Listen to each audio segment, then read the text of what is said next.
జై గురుదత్త. శుక్రవారపు పారాయణం 10వ అధ్యాయం.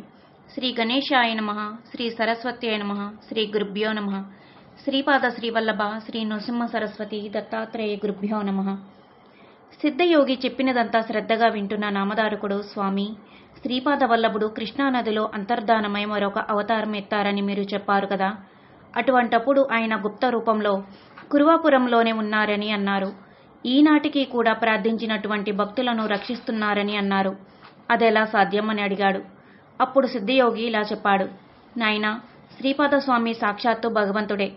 ఆయనకు సాధ్యాసాధ్యాలు లేవు. ఆయన ఏమైనా చేయగల సమర్థుడు. మొదట ఒక్కడుగా ఉన్నటువంటి ఆయన త్రిమూర్తులుగా అవతరించి తమ కార్యక్రమాలు నిర్వర్తించుటలేదా?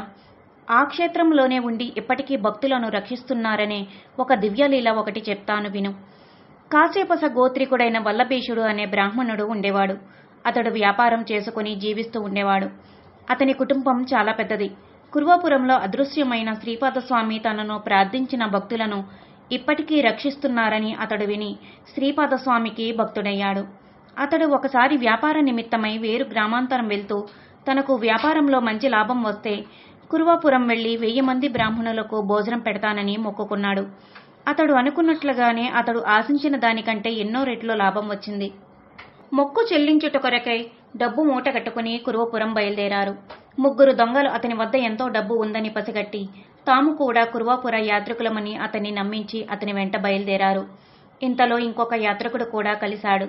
వారు ఒక చెట్టు కింద విశ్రమించిన సమయంలో వల్లభేశుడు మంచి నిద్రావస్థలో ఉన్నప్పుడు 3 దొంగలు అతని పైకి దుమికి కత్తితో అతని తలను నరికి అతని వద్ద డబ్బును స్వాధీనపరుచుకుని అతని శవమును దహనము చేయుటకు కూడా సిద్ధపడ్డారు. కాని వల్లభేశుడు మరణించే సమయంలో శ్రీపాద వల్లభ అని కేకపెట్టాడు.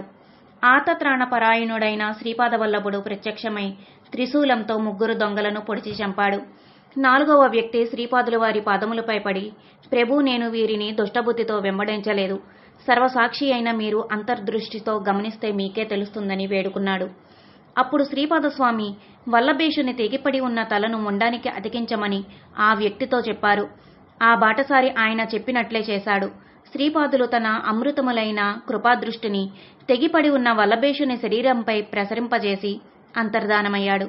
కొద్ది క్షణములోనే వల్లభేశుడు లేచి తన ప్రక్కనున్న బాటసారిని చూచి చనిపోయిన దొంగలను, రక్తసిక్తములైన ప్రాంతమును చూచి వీరందరూ ఎలా మరణించారు, ఏమి జరిగిందని ప్రశ్నించాడు. అప్పుడు ఆ బాటసారి, మనలను అనుసరించి వచ్చిన వీరు దొంగలే కాని యాత్రికులు కారు. మిమ్మల్ని చంపి మీ వద్ద ఉన్న డబ్బు అపహరించారు.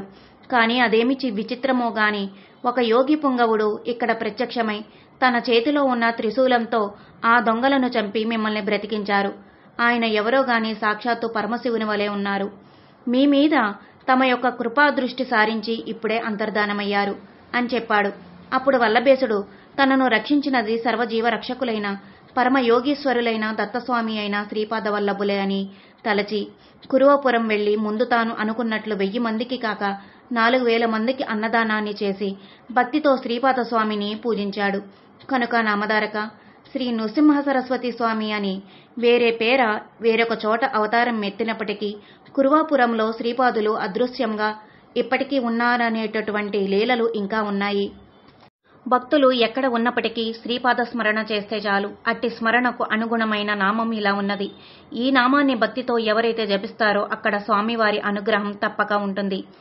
దిగంబర దిగంబర శ్రీపాదవల్లభ దిగంబర, దిగంబర దిగంబర అవధూత చింతన దిగంబర. ఓం శ్రీ దత్తాయ గురువే నమః. ఓం శ్రీపాదస్వామినే నమః. ఓం శ్రీ నృసింహ సరస్వత్యై నమః. శ్రీపాద శ్రీవల్లభ శ్రీ నృసింహ సరస్వతి దత్తాత్రేయ గురుభ్యో నమః. 10వ అధ్యాయం సంపూర్ణం. 11వ అధ్యాయం. శ్రీ గణేశాయ నమః. శ్రీ సరస్వత్యై నమః. శ్రీ గురుభ్యో నమః. శ్రీపాద శ్రీవల్లభ శ్రీ నృసింహ సరస్వతి దత్తాత్రేయ గురుభ్యో నమః. నామధారకుడు అత్యంత ఆసక్తితో శ్రీపాదస్వామి మరొక అవతారం ఎత్తారని చెప్పారు కదా, ఆ 2వ అవతార లీలా విశేషములను కూడా వివరించండి అన్నాడు. అప్పుడు సిద్ధయోగి పరమయోగీశ్వరుడైన దత్తస్వామి యొక్క లీలా విశేషములన్నీ చెప్పడం ఎవరి తరమో కాదు నాయనా.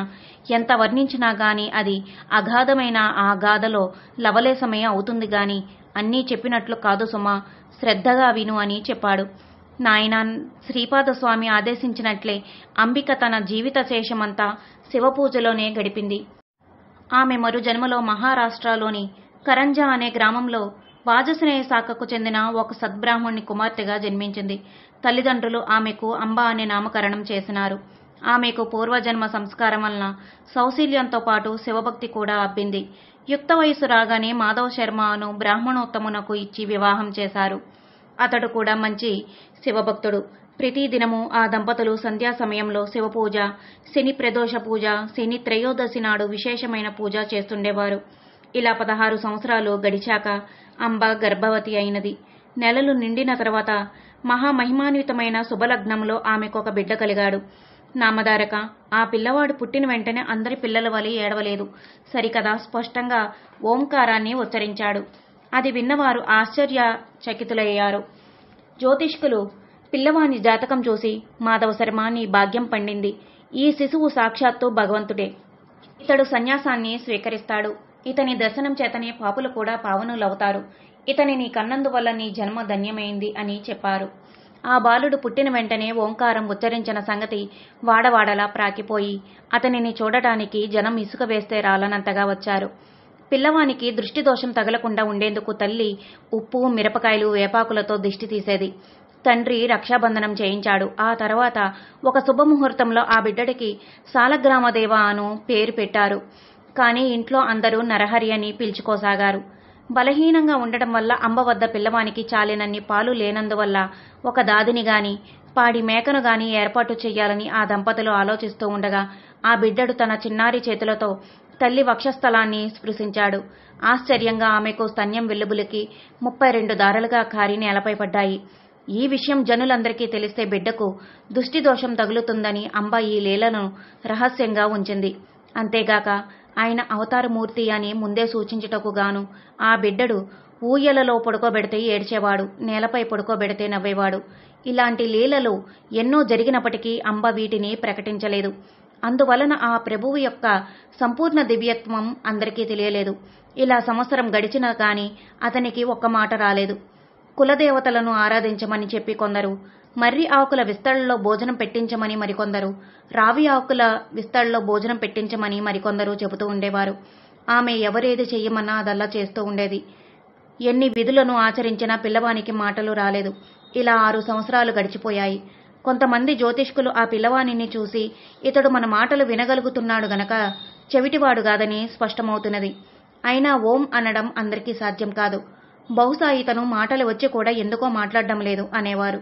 నరహరి వారిని దగ్గరకు పిలిచి ఆ పక్కనే ఉన్న ఇనుప వస్తువును తెప్పించి చేతితో తాకాడు. మరుక్షణమే అది బంగారంగా మార్చాడు. ఆ లీలలు చూచి తల్లిదండ్రులు ఆ పిల్లవాడు తమ బిడ్డడు కాడని, ఆజన్మ సిద్ధుడని తలచారు.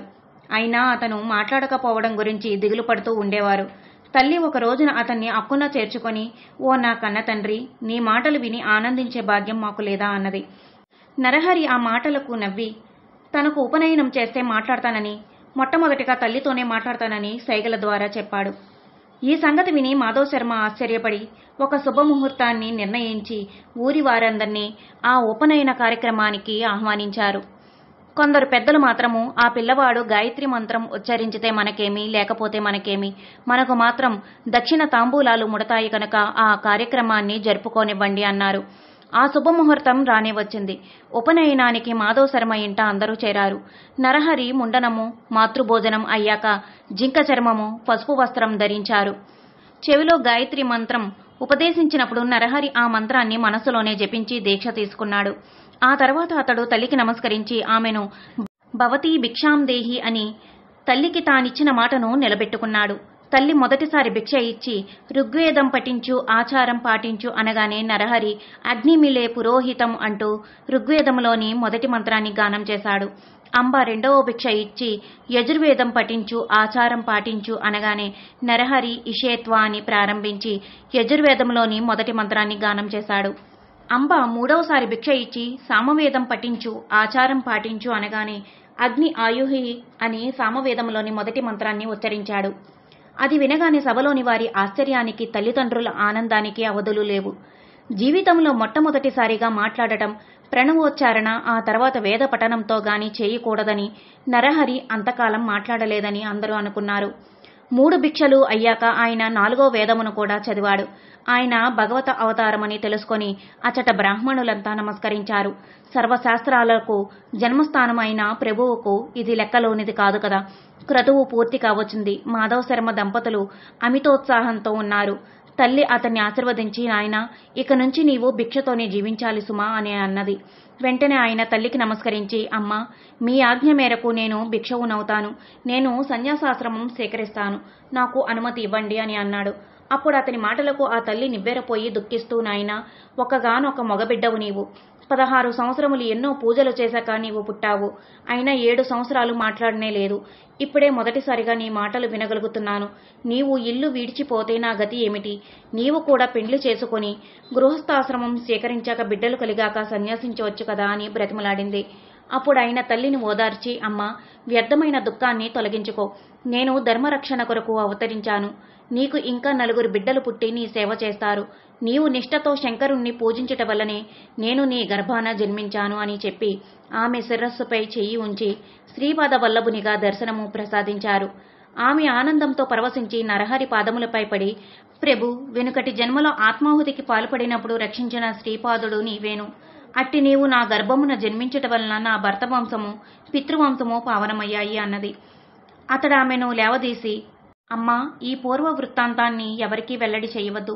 నీకో రహస్యాన్ని చెప్తాను విను. నేను సంసారం అంటని సన్యాసిని. నేను చేయవలసిన తీర్థాటనము, క్షేత్ర సందర్శనము ఎన్నో ఉన్నాయి. అవి నేను ప్రకటించ వీలు పడదు. కనుక నాకు అనుమతిని ప్రసాదించు అన్నాడు. ఓం శ్రీ దత్తాయ గురువే నమః. ఓం శ్రీపాద స్వామినే నమః. ఓం శ్రీ నృసింహ సరస్వత్యై నమః. శ్రీపాద శ్రీవల్లభ శ్రీ నృసింహ సరస్వతి దత్తాత్రేయ గురుభ్యో నమః. 11వ అధ్యాయం సంపూర్ణం. 12వ అధ్యాయం. శ్రీ గణేశాయ నమః. శ్రీ సరస్వత్యై నమః. శ్రీ గురుభ్యో నమః.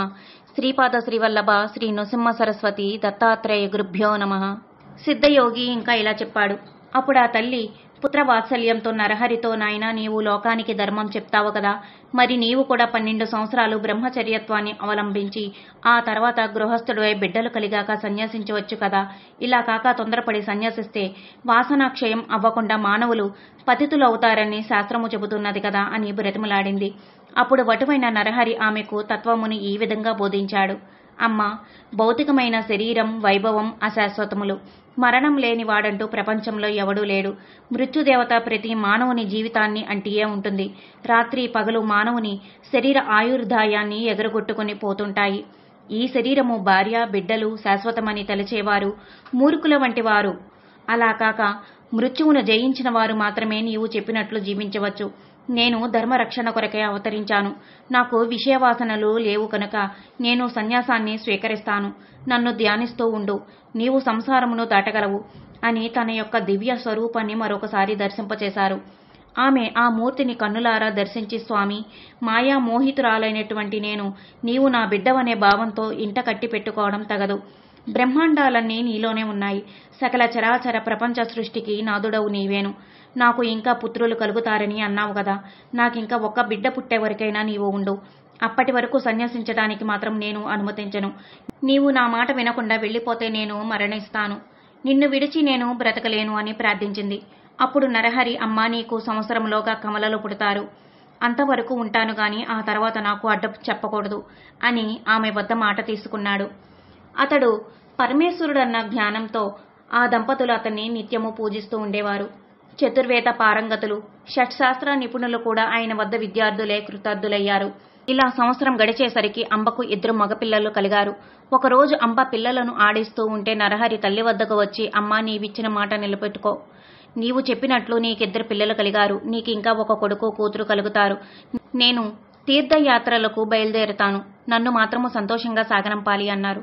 అప్పుడు అంబ, స్వామి, నీవు మా రక్తమాంసాలు పంచుకొని పుట్టడం వల్ల మా దేహాలు కూడా పవిత్రమయ్యాయి. నీవు మా బిడ్డమనే భ్రాంతితో ఎప్పుడైనా నిష్ఠూరములాడి ఉంటే మమ్ములను క్షమించు. ఇక ముందు మా గతి ఏమిటి అన్నది. అంతా నరహరి, అమ్మా, మీకు మరు జన్మ ఉండదు. మీకు నన్ను చూడాలని అనిపిస్తే స్మరిస్తే తక్షణమే నా దర్శనం కలుగుతుంది. నేను మరల 30 సంవత్సరాల తర్వాత మీ వద్దకు వస్తాను అని చెప్పాడు. అతను తల్లిదండ్రులకు నమస్కరించి అనుమతి తీసుకుని కాషాయంబరంబులు ధరించి చేత దండమును ధరించి మహా సంతోషంగా బయలుదేరాడు. ఆ ఊరి జనమంతా ఆయన అవతారమూర్తి అనే భావంతో నమస్కరించారు. ఆయనకు వీడ్కోలు చెప్పడానికి గ్రామస్తులు, తల్లిదండ్రులు బయలుదేరారు. గ్రామస్తులు కొంత దూరం వెళ్లారు. నరహరి తన సంపూర్ణ దత్తాత్రేయ స్వరూపమును వారికి కన్నుల పండుగగా మరొకసారి దర్శింపచేశారు. నరహరి వారితో మళ్లీ దర్శనమిస్తానని మాట ఇచ్చి వాళ్లని వెనుకకు పంపి బద్రీనాథ దిక్కుగా బయలుదేరి ప్రాణవాయువును కుంభించి కేచారి ముద్రలో నాదానుసంధానపరులై కూర్చున్నారు. ఆయన నిత్యము కూడా 3 వేళలా మణికర్ణిక ఘట్టానికి వెళ్లి గంగా స్నానం చేసి వస్తూ ఉండేవారు. ఆ క్షేత్రంలో ఉండే మునులు సాధువులు ఆయన్ను చూసి ఆశ్చర్యచకితులైనారు. యవ్వనం కూడా పూర్తిగా రాకముందే అంతటి వైరాగ్యం, కఠోరమైన ఆయన తపస్సు చూసి ఆయన యోగపూర్ణుడని భక్తితో నమస్కరిస్తుండేవారు. అచట సన్యాసులలో వృద్ధుడైన శ్రీ కృష్ణ సరస్వతి స్వామి ఆయనకు భక్తితో నమస్కరిస్తుండేవారు. ఆయన సాక్షాత్తు అవతార పురుషుడని, వయసులో చిన్నవారైన జ్ఞానంలో వృద్ధులు కనుక భక్తితో అందరూ నమస్కరించవచ్చని ఆయన అందరికీ చెబుతుండేవారు. ఒకసారి కృష్ణ సరస్వతి స్వామి వారి శిష్యులు నరహరి వద్దకు వచ్చి నమస్కరించి, స్వామి, మీరు ధర్మాన్ని ఉద్ధరించుటకై భూమిపై అవతరించారు. శ్రీ ఆదిశంకరాచార్యులు స్థాపించిన సన్యాస మార్గము దాదాపు మరుగున పడింది. దానిని మరలా మీరే విస్తరింపచేయాలి. సన్యాసులమైన మేము ఇప్పుడు మీకు సేవ చేస్తే లోకనింద ఏర్పడుతుంది అని ప్రార్థించారు. అంతా నరహరి వారి ప్రార్థన స్వీకరించి శ్రీ కృష్ణ సరస్వతి స్వామి గురువుగా స్వీకరించి వారి వద్ద సన్యాసాశ్రమ స్వీకారం చేశారు. అప్పుడు గురువు ఇచ్చిన నామం శ్రీ నృసింహ సరస్వతి. ఆ తర్వాత ఆయన కొంతకాలం కాశీ పట్టణంలోనే ఉండి భక్తులకు 4 పురుషార్థాలను ప్రసాదించారు. అంతవరకు గురుకథను శ్రద్ధగా వింటున్న నామధారకుడు, స్వామి, నాకొక సందేహం కలుగుతున్నది.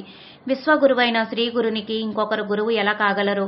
గురువును ఆశ్రయించి ఆయన సాధింపవలసినది ఏమున్నది అని అడిగాడు. అప్పుడు సిద్ధయోగి ఇలా చెప్పాడు, నాయనా, పూర్వము శ్రీరామచంద్రుడు వశిష్ఠ మహర్షిని, శ్రీకృష్ణుడు సాందీప మహర్షిని గురువులుగా వరించినట్లే ఈ గురుడు కూడా కృష్ణ సరస్వతి స్వామిని గురువుగా ఎన్నుకున్నారు. ఈ గురు సంప్రదాయం ఈ కాలము నాటిది కాదు. సకల సృష్టికి గురువు శివుడు, ఆయన శిష్యుడు విష్ణువు, విష్ణువు శిష్యుడు బ్రహ్మదేవుడు, బ్రహ్మ శిష్యుడు వశిష్ఠుడు, శక్తి పరాశరుడు, వ్యాసుడు, శుకుడు, గౌడపాదుడు, గోవింద భగవత్పాదచార్యులు, శంకర భగవత్పాదులు, విశ్వరూపుడు, బోధజ్ఞానగిరి, సింహగిరి, ఈశ్వర తీర్థుడు, నృసింహతీర్థుడు, విద్యారణ్యుడు, మలయానందుడు, దేవతీర్థుడు, యాదవేంద్ర సరస్వతి, కృష్ణ సరస్వతి. ఈ కృష్ణ సరస్వతి స్వామియే శ్రీ నృసింహ సరస్వతి స్వామి వారి గురువు. ఆ తర్వాత శ్రీగురుడు అనేక పుణ్యతీర్థాలను దర్శిస్తూ బద్రికాశ్రమాన్ని చేరారు. మేరు పర్వతానికి ప్రదక్షిణంగా సంచరిస్తూ సర్వక్షేత్రాలను దర్శిస్తూ పుణ్యతీర్థాలలో స్నానం చేస్తూ శిష్యులతో కలిసి గంగాసాగర సంగమం చేరారు. ఆయన మొదట గంగకు ప్రదక్షిణంగా ప్రయాగ వరకు తటాక యాత్ర చేశారు. ఇది కూడా గంగా ప్రదక్షిణంతో సమానమే. అందుకే ప్రయాగను కూడా గంగాసాగరం అంటారు. ప్రయాగలో ఆయనకు ఎంతో మంది శిష్యులు అయ్యారు. మాధవుడు అనే బ్రాహ్మణునికి శ్రీగురుడై స్వయంగా తత్వమును ఉపదేశించి సన్యాసం ఇచ్చారు. ఓం శ్రీ దత్తాయ గురువే నమః. ఓం శ్రీపాదస్వామినే నమః. ఓం శ్రీ నృసింహ సరస్వత్యై నమః. శ్రీపాద శ్రీవల్లభ శ్రీ నృసింహ సరస్వతి దత్తాత్రేయ గురుభ్యో నమః. 12వ అధ్యాయం సంపూర్ణం. 13వ అధ్యాయం. శ్రీ గణేశాయ నమః. శ్రీ సరస్వత్యై నమః. శ్రీ గురుభ్యో నమః. శ్రీపాద శ్రీవల్లభ శ్రీ నృసింహ సరస్వతి దత్తాత్రేయ గురుభ్యో నమః. శ్రీగురుని కథను శ్రద్ధగా విని పులకరించిపోయిన నామధారకుడు సిద్ధమునికి నమస్కరించి, స్వామి, ఈ గురు చరిత్ర ఎంత విన్నా తనివి తీరడం లేదు. నా పరిస్థితి లేత పచ్చికను రుచి చూచిన ఆవు వలె ఉన్నది. ఎన్నో సంవత్సరములుగా ఆకలిగొని ఉన్న బీదవానికి పాల సముద్రమే దొరికినట్లుగా ఉన్నది. ఇంతవరకు అజ్ఞానములో మునిగి ఉన్న నాకు జ్ఞానజ్యోతిలాగా మీరు కనిపించారు. మీ రుణం ఈ జన్మకు తీర్చుకోలేను. మీ బోధ వలన నాకు నిరంతరము గురునామస్మరణ బాగా కుదురుతుంది. శ్రీగురుడు అటు తర్వాత ఎక్కడికి వెళ్లారు, ఏమి చేశారు, ఆ లీలలను నాకు తెలిపి నన్ను కృతార్థును చెయ్యండి అని వేడుకున్నాడు. అప్పుడు సిద్ధయోగి నామధారకుణ్ణి కౌగిలించుకుని ఆశీర్వదించి, నాయనా, ఇంతవరకు గురుకథలను ఇంత శ్రద్ధగా చెప్పమని ఎవరూ అడగలేదు. నీవు ఈ కథలను శ్రద్ధతో విన్నచో భక్తి తీవ్రతరం అవుతుంది, విశ్వాసం బలపడుతుంది, శ్రీగురుని యొక్క కృపా కటాక్షములు నీకు దొరుకుతాయి అని మనస్ఫూర్తిగా చెప్పి ఈ క్రింది విధంగా చెప్పాడు. శ్రీగురుడు ప్రయాగ క్షేత్రంలో కొంతకాలం ఉండి అనేక మందికి సన్యాస దీక్షను ఇచ్చారు. స్వామివారి యొక్క శిష్యులలో ప్రఖ్యాతిగాంచిన వారు 7. మొదటివారు బాల సరస్వతి, కృష్ణ సరస్వతి, ఉపేంద్ర సరస్వతి, మాధవ సరస్వతి, సదానంద సరస్వతి, జ్ఞానజ్యోతి సరస్వతి, సిద్ధ సరస్వతి అనగా నేను. మేము 7 స్వామికి ముఖ్య శిష్యులుగా ఉండేవారము. మా అందరి పేర్ల చివర సరస్వతి అనే బిరుదు ఉంటుంది. గురుదేవులతో కలిసి మేమంతా దక్షిణ దిక్కుగా బయలుదేరి స్వామివారి జన్మస్థానముగు కరంజా నగరమునకు వచ్చాము. స్వామి తల్లిదండ్రులు వారిని గుర్తించి పూజించిరి. స్వామివారు చెప్పినట్లు వారి తల్లిదండ్రులకు 4 పుత్రులు 1 కుమార్తె కలిగిరి. నగరవాసులందరూ వచ్చి స్వామివారికి పూజ చేసి హారతులిచ్చి భిక్షకు ఆహ్వానించిరి. పరమ దయామూర్తులైన శ్రీ నృసింహ సరస్వతి స్వాముల వారు అన్ని రూపాలలో అందరి ఇళ్లకు ఏకకాలంలో వెళ్లి భిక్షను స్వీకరించిరి. ఈ అద్భుతమైన లీలలకు నగరవాసులందరూ ఆశ్చర్యచకితులయ్యి భక్తితో స్వామిని సేవించిరి. తల్లిదండ్రులకు మాధవ శర్మ, అంబికలకు శ్రీగురుడు తమ ముందటి అవతారమైన శ్రీపాదుల రూపంలో దర్శనమిచ్చిరి. అప్పుడు తల్లి వారి పాదములకు నమస్కరించి, సర్వేశ్వర, మేము చేసిన ప్రదోష పూజల వలనే నీవు మా గర్భమున జన్మించావు అని భర్త వంక చూచుచూ, స్వామి, పూర్వజన్మమున కుపుత్రవతి అయిన నేను ఈ దేవుని ఆరాధించినందువల్లే వీరు మన పుత్రులేరి అని చెప్పాను. తల్లిదండ్రులు స్వామికి మరింత భక్తితో నమస్కరించి, యతి సార్వభౌమ, మమ్మీ సంసారం నుంచి ఉద్ధరించు అని కోరారు. అంతా శ్రీగురుడు ఏ కులమున ఉత్తముడైన సన్యాసి జన్మిస్తాడో ఆ కులము ధన్యము. 42 తరముల వారు ఉద్ధరింపబడెదరు. పూర్వమున నరకమున ఉన్నవారు కూడా విముక్తులవుతారు. నేను మీ కులమున జన్మించాను కనుక మీకు బ్రహ్మపదం లభించును. మీ చివరి క్షణాలలో కాశీ పట్టణము చేరి అచట జీవించి తరించగలరు అని వారికి తమ అద్వితీయ అనుగ్రహ భాషణమును అందించారు. స్వామివారి చెల్లెలైన రత్న ఆయనకు నమస్కరించి, స్వామి, నాకీ సంసార తాపత్రయం నుంచి విముక్తి ప్రసాదించండి. నేను తపస్సు చేసుకొనుటకు నాకు ఏదైనా మంత్రం ఉపదేశించండి అని కోరింది. స్వామివారు ఆమె కేసి నవ్వుతూ చూసి, అమ్మా, స్త్రీలకు తపస్సుతో పని ఏమున్నది? భర్త యొక్క సేవ చేతనే స్త్రీలు ఉత్తమ గతిని పొందగలరు. కావున భర్తనే పరమేశ్వరునిగా భావించి సేవించి నీవు తరించగలవు అని తిరిగి, స్వామి, అమ్మా, నీ పూర్వజన్మ పాపంతో కూడుకుని ఉన్నది. పూర్వజన్మలో నీవు ఒక ఆవును తన్నితివి. అన్యోన్యముగా ఉన్న దంపతులను విడదీశావు. ఈ 2 దోషాల యొక్క ఫలమును నీవు అనుభవించవలెను. నీ చివరి దశలో నీ భర్త నిన్ను విడిచిపెట్టి వెళ్తాడు. నీకు కుష్ఠరోగం వస్తుంది. అప్పుడు నీవు భీమా అమరజా నది సంగమము దగ్గరగా ఉన్న గాణగాపుర క్షేత్రమునకు వెళ్ళు. అచట నా దర్శనమవుతుంది. అచట ఉన్న పాప వినాశ తీర్థములో స్నానం చేస్తే నీ కుష్ఠరోగం పోతుంది అని చెప్పి అందరినీ సమాధానపరిచి శిష్య సమేతంగా బయలుదేరి గోదావరి పుట్టక స్థానమైన త్రయంబకమునకు వచ్చిరి. నామధారక, ఇది మహాతీర్థము. పూర్వము ఋషీశ్వరులు భూమిపై ఒడ్లు జల్లి ఏ రోజు పంటను ఆ రోజు పండించుకుని తినేవారు. అప్పుడు ఋషులు అంతా కలిసి గౌతమి మహర్షి ఆశ్రమానికి వచ్చి ఆయనకొక గొప్ప సంఘటనము కలిగిస్తే మనందరి కొరకు గంగను భూమిపైకి తీసుకుని రాగలరు అని తలచి, ఒకరోజు గౌతముడు తపస్సుకు కూర్చున్న సమయంలో దర్భలతో ఒక ఆవును దూడను తయారు చేసి ప్రాణం పోసి గౌతముని పంట చేనుపై తోలారు. తపస్సు నుంచి లేచిన గౌతముడు అది చూచి తన దగ్గరున్న పుల్లతో వాటిని అదిలించాడు. తక్షణమే అవి మరణించాయి.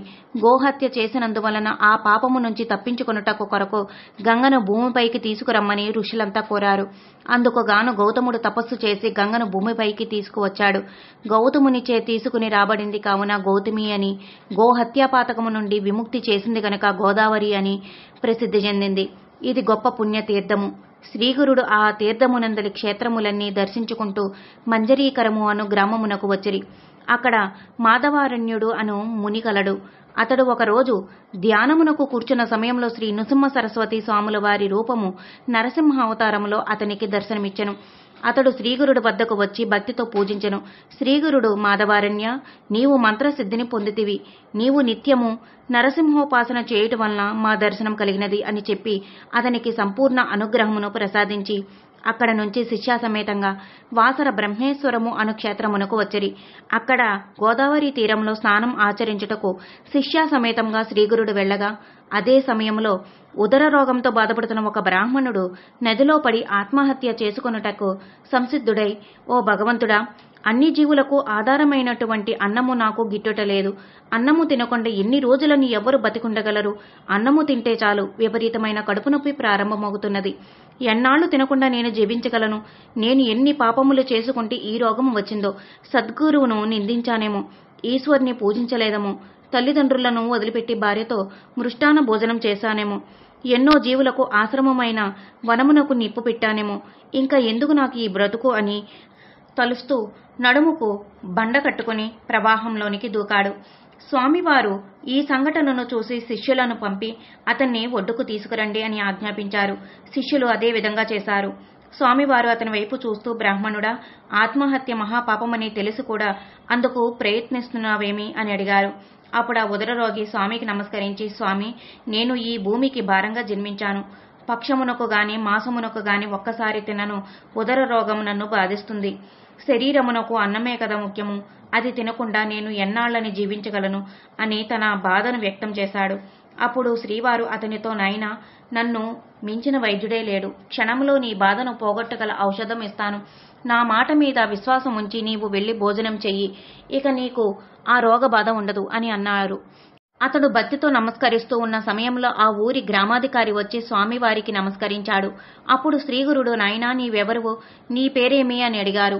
అతడు, అయ్యా, నాది అపస్తంభ శాఖ, బ్రాహ్మణుడను, కౌండిన్యాస గోత్రికుడను. నా పేరు సాయిందేవుడు. ఉదర పోషణార్థమై నేను ఒక యువనరాజు సేవలో గ్రామాధికారిగా జీవిస్తున్నాను. తమరి దర్శన భాగ్యం వల్లనే నా మనసు శాంతించింది. గంగా స్నానం వల్ల పాపము, చంద్ర దర్శనం వల్ల తాపము, కల్పతరువు వల్ల ధైర్యము నశించును. కాని మీ వంటి సత్పురుషులు తమ దర్శనముతో పాపతాప దైన్యములను ఏకకాలంలో నశింపచేయగల సమర్థులు అని వారి పాదములపై పడి నమస్కరించెను. స్వామివారు ఆయనకు దగ్గరకు కూర్చుండబెట్టుకుని, సాయిందేవా, నీకొక మాట చెప్తాను విను. ఈ బ్రాహ్మణుడు ఉదర రోగంతో బాధపడుతున్నాడు. ఇతన్ని తీసుకువెళ్లి మంచి భోజనం పెట్టు అన్నారు. అంతా సాయిందేవుడు, స్వామి, నెల రోజులకొకసారి తింటేనే అతనికి రోగబాధ కలుగుతుంది. ఇప్పుడు నేను తీసుకువెళ్లి భోజనం పెడితే ఆ బాధ తీవ్రతరమై చనిపోతాడేమో, బ్రహ్మహత్యా పాతకం చుట్టుకుంటుందేమో అన్నాడు. అప్పుడు గురుమూర్తి, నా మాట మీద విశ్వాసం ఉంచి అతనికి భోజనం పెట్టు. ఈ రోజున తిన్న అన్నమే అతనికి ఔషధం కాగలదు అన్నారు. అప్పుడు సాయిందేవుడు, స్వామి, మీరు కూడా శిష్యా సమేతంగా మా ఇంటికి వచ్చి భిక్ష చేసి మమ్ములను కృతార్థులను చెయ్యండి అని వేడుకున్నాడు. శ్రీగురుడు శిష్యా సమేతంగా సాయిందేవుని ఇంటికి భిక్షకు వెళ్లారు. సాయిందేవుడు రంగవల్లులతో తీర్చిదిద్ది మంగళ వాయిద్యములతో రుద్ర సూక్తము, పురుష సూక్త విధానంగా పూజ చేసి హారతులిచ్చి శిష్యా సమేతంగా శ్రీగురునికి భోజనం వడ్డించాడు. ఉదర రోగి అయిన బ్రాహ్మణుడు కూడా భోజనం చేశాడు. అద్భుతంగా ఆ ఉదర రోగి అయిన బ్రాహ్మణునికి రోగం పోయింది. ఓం శ్రీ దత్తాయ గురువే నమః. ఓం శ్రీపాదస్వామినే నమః. ఓం శ్రీ నృసింహ సరస్వత్యై నమః. శ్రీపాద శ్రీవల్లభ శ్రీ నృసింహ సరస్వతి దత్తాత్రేయ గురుభ్యో నమః. 13వ అధ్యాయం సంపూర్ణం. 14వ అధ్యాయం. శ్రీ గణేశాయ నమః. శ్రీ సరస్వత్యై నమః. శ్రీ గురుభ్యో నమః. శ్రీపాద శ్రీవల్లభ శ్రీ నృసింహ సరస్వతి దత్తాత్రేయ గురుభ్యో నమః. సిద్ధయోగి ఇంకా ఇలా చెప్పాడు. సాయిందేవుడు శ్రీగురిని భోజనాదులు అయిన తర్వాత వారు విశ్రాంతి తీసుకొనుటకు గాను అన్నీ సమకూర్చి వింజామరతో స్వామివారికి వీచి సేద తీర్చి పాదాలు ఒత్తుతూ కూర్చుని, ప్రభు, సకల జీవులకు నీవే ఆదరుడువు. ప్రస్తుతం నేను గొప్ప కష్టంలో ఉన్నాను. భుక్తి కొరకు ఒక యువనరాజు సేవలో పనిచేస్తున్నానని చెప్పాను కదా. ఆ రాజు నరరూప రాక్షసుడేను. ప్రతి సంవత్సరం ఒక బ్రాహ్మణుని చంపుతాడు. ఈ సంవత్సరం నన్ను చంపాలనే ఉద్దేశంతో నన్ను పిలిచాడు. ఈ ప్రాణాపాయం నుంచి నన్ను మీరే రక్షించాలి అని దుఃఖిస్తూ స్వామిని ప్రార్థించాడు. అప్పుడు శ్రీగురుడు, నాయనా, భగవంతుడే సర్వానికి యజమాని. ఆ రాజు నిన్నేమీ చేయలేడు. అతని చేత నీవు సత్కరింపబడి తిరిగి వస్తావు. నీవు వచ్చే వరకు మేమిక్కడే ఉంటాము. దీర్ఘాయుష్మాన్ భవ అని అన్నారు. సాయిందేవుడు శ్రీగురిని స్మరించుకుంటూ రాజప్రాకారంలోకి అడుగుపెట్టాడు. అప్పుడు ఆ రాజు పిలిచిన వెంటనే రాకుండా ఆలస్యంగా వచ్చినందుకు కోపంతో లోపలికి వెళ్లాడు. ఇంతలో ఆ రాజుకి అకారణంగా మత్తు ఆవహించినది. ఆ మత్తులో ఒక స్వప్నం వచ్చినది. ఆ స్వప్నంలో ఒక బ్రాహ్మణుడు తనను చంపుతున్నట్లుగా దర్శనమైంది. ఇతరులకు తాను చేస్తున్నటువంటి హింస ఎంత బాధాకరమో అతనికి తెలిసి వచ్చింది. వెంటనే అతనిలో సత్ప్రవర్తన అలవడి వస్త్రభూషణాదులతో బయటకు వచ్చి సాయిందేవుని సత్కరించి క్షమాపణ కోరి పంపివేశాడు. అప్పుడు ఆ సాయిందేవుడు సంతోషంతో ఇంటికి వచ్చి గురుమూర్తిని సమీపించి జరిగిన వృత్తాంతం అంతయో వారికి చెప్పాడు. శ్రీగురుడు సంతోషించి, నాయనా సాయిందేవా, ఇక మేము బయలుదేరుతాము. దక్షిణ దిక్కుగా తీర్థయాత్రలు చేసుకుంటూ వెళ్తాము అన్నారు. సాయిందేవుడు స్వామికి నమస్కరించి, స్వామి, మీరు ప్రసాదించిన ఈ జీవిత శేషాన్ని మీ పాద సన్నిధిలో సేవ చేసుకుని గడిపేటట్లుగా అనుగ్రహించండి. నేను కూడా మీ వెంట వస్తాను అన్నారు. అంతా శ్రీగురుడు అతనితో, నాయనా, నీవు వచ్చే సమయం ముందున్నది. మేము 15 సంవత్సరముల తర్వాత మరలా ఈ గ్రామ సమీపమునకు వస్తాము. అప్పుడు నీవు భార్యాపుత్ర సమేతంగా వచ్చి దర్శించుకోవచ్చును. నీ కష్టములన్నీ తొలగును, చెడ్డ రోజులన్నీ వెళ్లిపోవును. సుఖంగా ఉండమని ఓదార్చి శిష్యా సమేతంగా దక్షిణ దిక్కుగా వెళ్లి అనేక తీర్థములను పర్యటిస్తూ వైద్యనాథము అను క్షేత్రానికి వచ్చరి. అక్కడ వారు కొంతకాలం గుప్తంగా ఉండ నిశ్చయించుకొనిరి. ఓం శ్రీ దత్తాయ గురువే నమః. ఓం శ్రీపాద స్వామినే నమః. ఓం శ్రీ నృసింహ సరస్వత్యై నమః. శ్రీపాద శ్రీవల్లభ శ్రీ నృసింహ సరస్వతి దత్తాత్రేయ గురుభ్యో నమః. 14వ అధ్యాయం సంపూర్ణం. 15వ అధ్యాయం. శ్రీ గణేశాయ నమః, శ్రీ సరస్వత్యాయ నమః, శ్రీ గురుభ్యో నమః. శ్రీపాద శ్రీవల్లభ శ్రీ నృసింహ సరస్వతి దత్తాత్రేయ గురుభ్యో నమః. సిద్ధయోగి ఇంకా ఇలా చెప్పాడు. నాయనా నామధారక, శ్రీగురిని యొక్క కీర్తి అన్ని దిక్కులా వ్యాపించి దూర దూర ప్రాంతముల నుంచి ఎందరెందరో మంచివారు చెడ్డవారు ఆయన దర్శనానికి వచ్చేవారు. శ్రీగురుడు కొద్ది కాలం గుప్తంగా ఉండజలచి వైద్యనాథ క్షేత్రంలో శిష్యులందరినీ దగ్గరకు పిలిచి గృహస్థ శిష్యులకు ఈ విధంగా సెలవిచ్చారు. నాయనలారా, ఉపనయనాది సంస్కారముల తర్వాత బ్రాహ్మణులు వేదాధ్యయనం చేస్తూ భక్తితో గురువును సేవించాలి. అతడికి పగటి నిద్ర తగదు.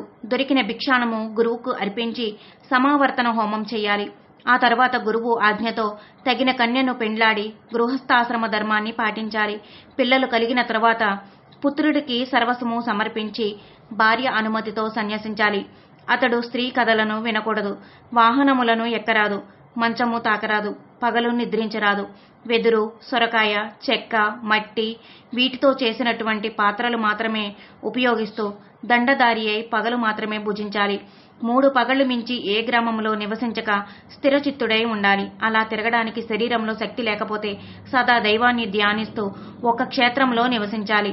శ్రీగురుడు ఇలా గృహస్థు శిష్యులకు చెప్పి సన్యాసులైన శిష్యులకు ఈ క్రింది విధంగా చెప్పారు.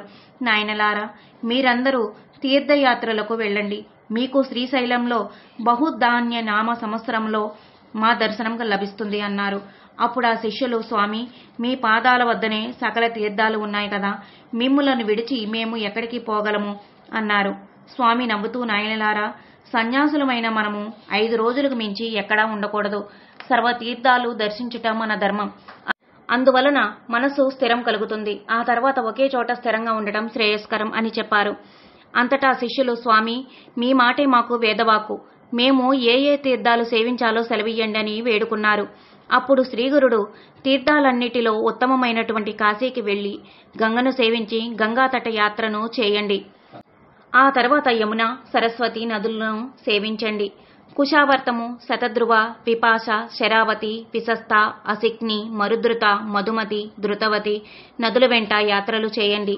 ఈ పై నదులలో స్నానం చేస్తే బ్రహ్మహత్యా పాతకాలు నశిస్తాయి. చంద్రభాగ, గోమతి, రేవతి, వేదిక, కౌశిక, సహస్రవక్త, పూర్ణ, బహుధ నదులను సేవించండి. నదుల యొక్క సంగమములో స్నానం చేసినచో త్రివేణి స్నాన ఫలం లభించును. వైరోచని, పుష్కర తీర్థం, కురుక్షేత్రం, శ్రీశైలం, శ్రీరంగం, రామేశ్వరం, అనంతశయనం, మహాలయ తీర్థం, నైమిషారణ్యం, కేదారం, నర్మదా నది, కోకోముఖి, గోముఖి, అయోధ్య, గోకర్ణము, ద్వారక ఇవన్నీ కూడా ముక్తి క్షేత్రాలు. గోదావరి తీరంలో 6 ఆమడలు యాత్ర చేసేవారు వాజపేయ వ్రత ఫలితం పొందుదురు. గోదావరి నదికి 3 పర్యాయములు ప్రదక్షిణ చేసిన వారు మహాపాపాల నుంచి విముక్తులవుతారు. భీమేశ్వరము, పంచర ఈ 2 క్షేత్రాలు ప్రయాగతో సమానము. కుశాతర్పణము అను క్షేత్రం బహుఫలప్రదము. గోదావరి సాగర సంగమమున స్నానం చేసినట్లయితే 36 యజ్ఞములు చేసిన ఫలితం దక్కుతుంది. పూర్ణ నదీ యాత్ర, కృష్ణవేణి నదీ యాత్ర, తుంగభద్రా నది స్నానము పవిత్రము. పంపా సరోవరము పవిత్రము. హరిహర క్షేత్రము సర్వపాపహరము. భీమా నదీ తీరమున ఉన్న పాండురంగడు భక్త సులభుడు. భీమా, అమరజ నదీ సంగమమున గంధర్వపురం కలదు. ఇచ్చట కోటి తీర్థములు కలవు. ఇచ్చట అశ్వత్థ వృక్షం సాక్షాత్తు కల్పవృక్షమే. అశ్వత్థ వృక్షము సమీపమున నృసింహ తీర్థము, దానికి ఉత్తరమున పాపనాశనము, వారణాసి, రుద్రపాద తీర్థము, చక్ర తీర్థము, కోటి తీర్థము, మన్మథ తీర్థము మొదలగు తీర్థములు కలవు. అచట కల్లేశ్వరుడను ఈశ్వరుడు కలడు. ఈ క్షేత్రము గోకర్ణముతో సమానము. ఆ క్షేత్రములకు వెళ్లి అనుష్ఠానము చేసుకున్న వారికి మనోరథములు తప్పక ఫలించును. ఈ విధంగా శ్రీగురుడు సన్యాస శిష్యులను బోధించారు. శ్రీశైలము అందలి పాతాళ గంగని యందు స్నానము చేసిన వారికి, మల్లికార్జున దర్శనం చేసుకున్న వారికి ముక్తియే సిద్ధించును. బృహస్పతి సింహరాశికి వచ్చినప్పుడు గంగా గోదావరి యందు సంగమించును. దానినే పుష్కరము అందరు. బృహస్పతి కన్యా రాశిలో ప్రవేశించినప్పుడు గంగా కృష్ణానదికి చేరును. మహానదులకు 12 సంవత్సరములకు ఒకసారి పుష్కరము అను పుణ్యకాలం వచ్చుటచే ఆ నదుల యందు అప్పుడు స్నానములు చేసిన అత్యధిక ఫలితము లభించును.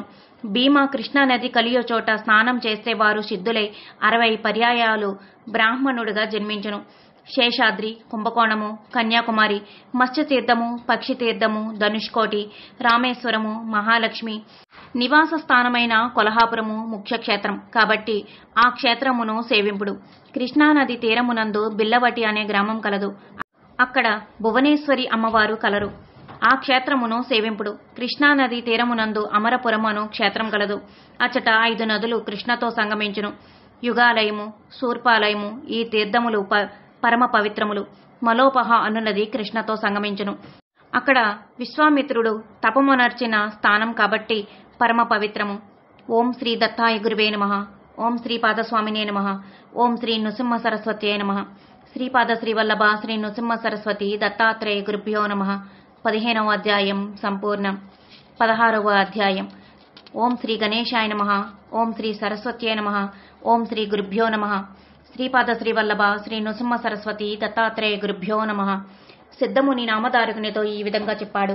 నాయనా, స్వామివారు శిష్యులందరినీ కూడా తీర్థయాత్రలకు సాగనంపారు. కానీ నేను మాత్రం వారి సేవలోనే ఉన్నాను. ఈ వైద్యనాథం అనే క్షేత్రం కడు మనోహరమైనది. ఇక్కడ స్వామివారు గుప్తంగా 1 సంవత్సరం నివసించారు. వారు అక్కడ ఉన్న కాలంలో ఒక చిత్రం జరిగినది. ఒక బ్రాహ్మణుడు స్వామివారి వద్దకు వచ్చి సాష్టాంగ నమస్కారం చేసి వారిని స్తుతించి, స్వామి, నేను చాలా కాలం నుండి తపస్సు చేసుకుంటున్నాను. అయినా గాని నా మనసు స్థిరం అవ్వలేదేమి అని అడిగాడు. స్వామివారు నవ్వుతూ, నాయనా, గురువు లేకుండా నీవు తపస్సు ఎలా చేశావు అని అడిగారు. అందుకు ఆ బ్రాహ్మణుడు, స్వామి, నేను ఒక గురువు వద్ద చాలా కాలం సేవ చేశాను. ఆయన ఉపదేశం ఏదైనా ఇస్తారనే ఉద్దేశంతో సేవించాను. అయినా వారు నాకేమీ ఉపదేశం ఇవ్వలేదు. వారు ఏమీ చెప్పలేదనే ఉద్దేశంతో ఒకరోజు వారు చెప్పిన సేవ చేయలేదు. అందుకు వారు నన్ను తిట్టారు. అందువలన వారిని విడిచి వచ్చేశాను. మీ దర్శన భాగ్యంతోడనే నాకు శాంతి లభించింది అన్నాడు. అప్పుడు స్వామివారు ముక్కు మీద వేలు వేసుకుని, అయ్యో బ్రాహ్మణుడా, ఎంత పని చేశావు? ఇలా దొరికిన ప్రతి గురువు వెంటపడి తిరుగుతూ ఉంటే మనస్సు స్థిరం అవుతుందని అనుకుంటున్నావా? నీవు చాలా తప్పు చేశావు. దేవాలయంలో మల విసర్జన చేసి అందుకు తిట్టిన వాడిని తప్పు పడినట్లుగా ఉంది నీ పని అన్నారు. అందుకు ఆ బ్రాహ్మణుడు శ్రీగురుని పాదములపై పడి క్షమించమని, గురుతత్వాన్ని బోధించమని వేడుకున్నాడు. అప్పుడు శ్రీగురుడు ఈ విధంగా చెప్పారు. నాయనా, వెనుకటి కాలంలో శిష్యులు గురువుల ఆశ్రమాలకు వెళ్లి సేవ చేస్తూ విద్యను అభ్యసించేవారు. శిష్యులతో ఉన్నటువంటి తమో గుణాన్ని, అహంకారాన్ని అంతరింపచేయుట కొరకు గురువులు అనేక రకాల పరీక్షలకు గురి చేసేవారు. గురువు యొక్క కృపాదృష్టి చేతనే సర్వము సిద్ధిస్తుంది. అందుకు తార్కాణం చెబుతాను విను అని ఈ క్రింద విధంగా చెబుతూ ఉన్నారు. ద్వాపర యుగంలో దౌమ్యుడు అను బ్రహ్మర్షి ఉండేవారు. ఆయన దగ్గర అరుణి, వైద్యుడు, ఉపమన్యువు అనే 3 శిష్యులుండేవారు. ఒకనాడు దౌమ్యుల వారు అరుణిని పిలిచి, నాయనా, మన పొలంలోని వరి ఎండిపోతూ ఉన్నది, దానికి నీరిపెట్టు అని సేవను అప్పగించారు. అరుణి గురుసేవ లభించినందుకు ఎంతో సంతోషించి పొలానికి వెళ్లి గండి పెట్టి నీరు మళ్లించారు. పొలంలోని గండికి అడ్డు వేయాలనే ఉద్దేశంతో ఎంత మట్టి వేసినా నిలువలేదు. ఎలాగైనా గురువు చెప్పిన పనిని చేయాలనే ఉద్దేశంతో ఆ గండికి తానే అడ్డుగా పడుకున్నాడు. నీటి ప్రవాహ ఒత్తిడి వలన శరీర బాధ కలిగి స్పృహ కోల్పోయాడు. చీకటి పడిన శిష్యుడు ఇంకా ఇంటికి రాకపోయేసరికి అరుణి కోసం పిలిచారు. అప్పుడే స్పృహ నుండి మేలుకున్న అరుణిని చూచి అతని గురుభక్తికి మెచ్చి శిష్యుని లేవనెత్తి అతని సేవకు ఎంతో సంతోషించి సంపూర్ణమైన అనుగ్రహమును ప్రసాదించి, నాయనా, నీవు సమస్త శాస్త్ర పారంగతుడు అవుదువుగాక, ఇంటికి పొమ్ము, తగిన కన్యను వివాహమాడి సుఖముగా ఉండమని చెప్పి ఆశీర్వదించిరి. దౌమ్యుల వారి యొక్క ఆశీర్వచనముతోడనే అరుణిలో విశేషమైన జ్ఞానము ఉదయించినది. ఆ తర్వాత దౌమ్యుల వారు 2వ శిష్యుడైన వైద్యుని పిలిచి, నాయనా, వరి పైరు పక్వానికి వచ్చినది. నీవు పొలమునకు వెళ్లి పైరును జాగ్రత్తగా కాపలా కాసి పైరుని కోసి గింజలు ఊడ్చి ధాన్యము రాసి వేసి రమ్మని పంపించిరి. వైద్యుడు దౌమ్యుల వారు చెప్పినట్లే చేసి ధాన్యపు రాశిని సిద్ధము చేసి తినని విన్నవించెను. అప్పుడు దౌమ్యుల వారు ఒక బండిని, ఒక దున్నపోతును ఇచ్చి బండిలో ధాన్యపు రాశిని ఎక్కించుకుని రమ్మని పంపిరి. వైద్యుడు ఎంతో సంతోషించి బండిలోనికి ధాన్యపు రాశిని ఎక్కించి దానికి ఒకవైపు దున్నపోతును కట్టివేసి 2వ దున్నపోతు లేనందున కాడిని తన భుజమునకు కట్టుకుని వస్తూ ఉండగా దారిలో ఒక బురద గుంటలో బండి కూరుకుపోయింది. కాడి నుంచి దున్నపోతును తొలగించి బురద గుంట నుంచి బండిని ఎలాగైనా లేపాలన్న ఉద్దేశంతో చక్రాన్ని భుజంపై ఎత్తుకుని ఆ శ్రమకు ఓర్వలేక పడిపోయాడు. ఇంతలో దౌమ్యుల వారు అక్కడికి వచ్చి రక్తసిక్తములై ఉన్న అతని భుజమును చూచి గురుభక్తికి మెచ్చి శిష్యునిపై తన అనుగ్రహమును ప్రసరింపచేశారు. వెంటనే అతనిలో విశేషమైన జ్ఞానము ఉదయించి సర్వశాస్త్ర పారంగతుడైనాడు. ఇక 3వ శిష్యుడైన ఉపమన్యువు, ఇతడు భోజనమును అమితంగా తినేవాడు. సోమరితనం అతనికి శరీరానికి అంటుకున్నది. ఒక రోజున దౌమ్యుల వారు ఉపమన్యువుని పిలిచి, నాయనా, నీవు ఆవులను తోలుకొని అడవికి వెళ్లి మేపుకుని రా అని చెప్పారు. అతడు కూడా గురుసేవ లభించినందుకు ఎంతో సంతోషించి ఆవులు తోలుకుని అడవికి వెళ్లి మధ్యాహ్న సమయమున ఆకలి బాధించుటచే ఆశ్రమానికి వచ్చాడు. దౌమ్యుల వారు అది చూచి, నాయనా, నీవు సూర్యాస్త సమయం వరకు ఉండి ఆవులను మేపుకు రావాలి అని చెప్పారు. అతడు మరుసటి రోజు నుంచి మధ్యాహ్న సమయమునందు ఆకలికి ఓర్వలేక దగ్గరలో ఉన్న బ్రాహ్మణుల ఇళ్లకు వెళ్లి భిక్ష తీసుకుని తింటూ ఉండేవాడు. ఒక రోజున దౌమ్యుల వారు అతని శరీరంలోని బలుపు తగ్గనందువలన మధ్యాహ్న ఆకలి వేళ ఏమి చేస్తున్నావని అడిగారు.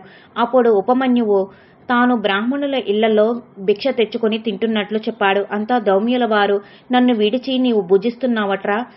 అతని భుజమును చూచి గురుభక్తికి మెచ్చి శిష్యునిపై తన అనుగ్రహమును ప్రసరింపచేశారు. వెంటనే అతనిలో విశేషమైన జ్ఞానము ఉదయించి సర్వశాస్త్ర పారంగతుడైనాడు. ఇక 3వ శిష్యుడైన ఉపమన్యువు, ఇతడు భోజనమును అమితంగా తినేవాడు. సోమరితనం అతనికి శరీరానికి అంటుకున్నది. ఒక రోజున దౌమ్యుల వారు ఉపమన్యువుని పిలిచి, నాయనా, నీవు ఆవులను తోలుకొని అడవికి వెళ్లి మేపుకుని రా అని చెప్పారు. అతడు కూడా గురుసేవ లభించినందుకు ఎంతో సంతోషించి ఆవులు తోలుకుని అడవికి వెళ్లి మధ్యాహ్న సమయమున ఆకలి బాధించుటచే ఆశ్రమానికి వచ్చాడు. దౌమ్యుల వారు అది చూచి, నాయనా, నీవు సూర్యాస్త సమయం వరకు ఉండి ఆవులను మేపుకు రావాలి అని చెప్పారు.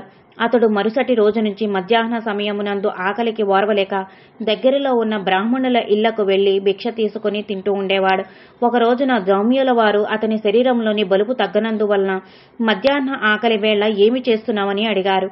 అప్పుడు ఉపమన్యువు తాను బ్రాహ్మణుల ఇళ్లలో భిక్ష తెచ్చుకుని తింటున్నట్లు చెప్పాడు. అంతా దౌమ్యుల వారు, నన్ను విడిచి నీవు భుజిస్తున్నావట్రా అని నీవు తెచ్చుకున్న భిక్షను నాకు ఇవ్వు అన్నారు. ఉపమన్యువు అలాగే చేస్తున్నాడు. ఉపమన్యువు ఆకలికి ఓర్వలేక రెండవసారి భిక్షను తెచ్చుకుని తినేవాడు. దౌమ్యుల వారు కారణం తెలుసుకుని రెండవసారి భిక్షను కూడా తనకే ఇవ్వమని చెప్పారు. ఉపమన్యువు చేయునది లేక రెండవసారి భిక్షను కూడా గురువుకు అర్పించి ఆవుల దగ్గర దూడలు తాగగా మిగిలినటువంటి పాలను తాగుతుండేవాడు. దౌమ్యుల వారు అతని శరీరంలోని మార్పును గమనించి కారణం అడిగి తెలుసుకుని, ఒరే, నీవు పశువుల ఎంగిలి తాగితే నీవు కూడా పశువైపోతావు, తాగవద్దు అని హెచ్చరించారు. ఉపమన్యువు ఆకలి బాధకు ఓర్వలేక జిల్లేడు పాలు ఎంగిలివి కావని తలచి డొప్పలో పట్టుకుని తాగుతూ ఉండగా అవి చిదిమి కళ్లలో పడి గుడ్డివాడై దారి కనిపించక నడుచుకుంటూ వెళ్లి ఒక పాడుపడిన బావిలో పడిపోయాడు. దౌమ్యుల వారు సూర్యాస్తమయ సమయం అయినా శిష్యుడు ఇంకా ఇంటికి రాకపోయేసరికి ఉపమన్యువును వెతుకుతూ ఆ బావి వద్దకు వచ్చి పెద్దగా పిలిచారు. గురువుగారి పిలుపు విన్న ఉపమన్యువు బావి నుండే పెద్ద శబ్దం చేసి తెలిపాడు. దౌమ్యుల వారు జరిగినదంతా గ్రహించి అశ్విని దేవతలను ప్రార్థించమని చెప్పారు. అతడు స్మరించినంతనే దృష్టి వచ్చి బావి నుంచి బయటకు వచ్చి భక్తితో గురువుని నమస్కరించెను. దౌమ్యుల వారు అతన్ని కౌగిలించుకుని ఆశీర్వదించి, నాయనా, నీ భక్తికి నేను సంతసించితిని అని హస్తమును శిష్యుని నెత్తిపై ఉంచిరి. తక్షణమే అతడు కూడా అరుణి వైద్యుల వలె సకల శాస్త్ర పారంగతుడైనాడు. విశేషమైన జ్ఞానం ఉదయించింది. అప్పుడు దౌమ్యుల వారు అతనితో గృహస్థమునకు వెళ్లి తగిన కన్యను వివాహమాడి సుఖముగా జీవించమని చెప్పారు. నీతో సమానుడగు ఉద్దంకుడనే శిష్యుడు నీ వద్ద విద్య అభ్యసించును. నీకు గురు దక్షిణగా పాతాళలోకం నుండి నాగకుండలములు తెచ్చి సమర్పిస్తాడు. నీ కీర్తి ఆ శిష్యుని ద్వారా చిరస్థాయిగా ఉండగలదు అని అతనిని పంపివేశారు. శ్రీగురుడు ఆ బ్రాహ్మణునితో గురుభక్తి ప్రభావంతో కూడిన ఈ కథను చెప్పి, నాయనా, గురువే తల్లి, తండ్రి, దైవము. ఎవరైతే ఈ భావంతో గురువును అర్చిస్తారో వారికి ఆయన దర్శనము తోడనే సకలము సిద్ధించును. గురుద్రోహికి ఇహపరమున సుఖము లేదు. ఇప్పటికైనా అజ్ఞానమును విడనాడు, నీ పూర్వపు గురువు దగ్గరకు వెళ్ళు అని ఆజ్ఞాపించరి. అప్పుడు ఆ బ్రాహ్మణుడు, స్వామి, ఇప్పుడు నేను గురువు యొక్క నిజతత్వాన్ని తెలుసుకున్నాను. నేను నిజంగా గురుద్రోహాన్ని చేశాను. ఇక నేను జీవించి ప్రయోజనం ఏమున్నది? ఆత్మహత్య చేసుకుంటాను అన్నాడు. అంతా శ్రీగురుడు, నాయనా, పశ్చాత్తాపమే మొదటి మెట్టు. నీలో సగం పాపం నశించినది. నీవు నీ గురువును దర్శించి ఆ రూపంలో నన్ను ధ్యానించు, ఆయన సంతుష్టులగుదురు అని అన్నారు. అప్పుడు ఆ బ్రాహ్మణుడు స్వామి పాదములపై పడి, స్వామి, అజ్ఞానమనే గాఢాంధకారంలో మునిగి ఉన్న నాకు జ్ఞానజ్యోతి వలె కనిపించి అజ్ఞానాన్ని పారద్రోలారు అని శ్రీగురిని ఆశీస్సులు తీసుకుని వెళ్లి పూర్వపు గురువును ఆశ్రయించి కృతార్థుడైనాడు. ఇలా శ్రీ నృసింహ సరస్వతి స్వాముల వారు వైద్యనాథ క్షేత్రంలో 1 సంవత్సరం ఉండి తర్వాత ఆ క్షేత్రాన్ని విడిచి కృష్ణానది తీరంలో బిల్లవటి అను గ్రామమును చేరి నదికి పశ్చిమ తీరమున ఉన్న ఔదంబర వృక్ష సమీపమున కొంతకాలం నివసించరి. ఓం శ్రీ దత్తాయ గురువే నమః. ఓం శ్రీపాదస్వామినే నమః. ఓం శ్రీ నృసింహ సరస్వత్యై నమః. శ్రీపాద శ్రీవల్లభ శ్రీ నృసింహ సరస్వతి దత్తాత్రేయ గురుభ్యో నమః. 16వ అధ్యాయం సంపూర్ణం. 17వ అధ్యాయం. శ్రీ గణేశాయ నమః. శ్రీ సరస్వత్యై నమః. శ్రీ గురుభ్యో నమః. శ్రీపాద శ్రీవల్లభ శ్రీ నృసింహ సరస్వతి దత్తాత్రేయ గురుభ్యో నమః. సిద్ధముని ఇంకా ఇలా చెప్పాడు. నాయనా, మబ్బు వేసే ముందు చల్లని గాలి వీచుచున్నట్లుగా గురు కథను వినటం వల్ల నీకు, అది వినిపించడం వల్ల నాకు ప్రీతి కలుగుతున్నది. శ్రీగురుడు భక్తుల పాలిట కల్పతరువు, కామధేనువు కనుక శ్రీగురుని లీలలు చెప్తాను విను. నామధారకుడు సిద్ధయోగికి నమస్కరించి, భగవంతుడైన శ్రీగురుడు తపస్సు అనుష్ఠానం ఎందుకు చేశారు? ఆయన అందరికీ అన్నీ ఇవ్వగలరు కదా, భిక్ష ఎందుకు చేశారు అని అడిగాడు.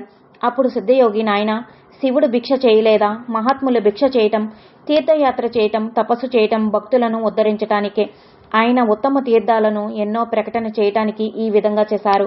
కానీ తడిగుడ్డలో పెట్టినటువంటి ఇంగువ వాసన ఏ విధంగా బహిర్గతం అవుతుందో, కస్తూరి వాసన ఏ విధంగా దాగి ఉండలేదో, సూర్యుని తేజస్సు ఏ విధంగా దాగి ఉండలేదో, ఆయన మహిమ కూడా ఈ విధంగా వెల్లడి అయినది. కరవీరపురంలో వేదశాస్త్ర పారంగతుడు అయిన బ్రాహ్మణుడు ఉండేవాడు. అతడు కన్వశాకీయుడు. మహాపండితుడైన అతడికి 1 కొడుకు పుట్టాడు. చిన్నతనములోనే తల్లిదండ్రులు చనిపోయారు. ఆ పిల్లవాడు మందమతి జడుడు అయ్యాడు. మేనమామ సంరక్షణలో పెరిగాడు. మతిమరుపు వలన గాయత్రి మంత్రం కూడా ఉచ్చరించలేకపోయేవాడు. పిల్లవానికి 8వ సంవత్సరములో మేనమామ కూడా చనిపోయాడు. ఊళ్ళోని జనం అతన్ని చూస్తూ హేళనగా మాట్లాడుతూ, ఒరే మందమతి, నీ బతుకు వ్యర్థము. అంతటి మహాపండితుని కడుపున పుట్టి పేరు చెడగొట్టావు. నీవు ఎందులోనైనా దూకి చావరాదా? పొట్టకోస్తే అక్షరము ముక్కలేదు. నీవు భిక్ష చేసుకుని బ్రతకటానికి కూడా పనికిరావు అని హేళన చేస్తుండేవారు. ఒకనాడు అతనికి జీవితంపై విరక్తి కలిగి బిల్లవటి చేరి భువనేశ్వరి దేవిని దర్శించి అచట 3 రోజులు ఉపవాసం ఉన్నాడు. 3 రోజుల్లో తల్లి దర్శనం ఇయ్యకపోయేసరికి తన దగ్గరనున్న కత్తితో నాలుక కోసి దేవి పాదములపై యందు ఉంచి, అమ్మా, నీవు నన్ను ఇంకా అనుగ్రహించకుంటే రేపు నీకు నా తలను నరికి సమర్పిస్తాను అని చెప్పుకున్నాడు.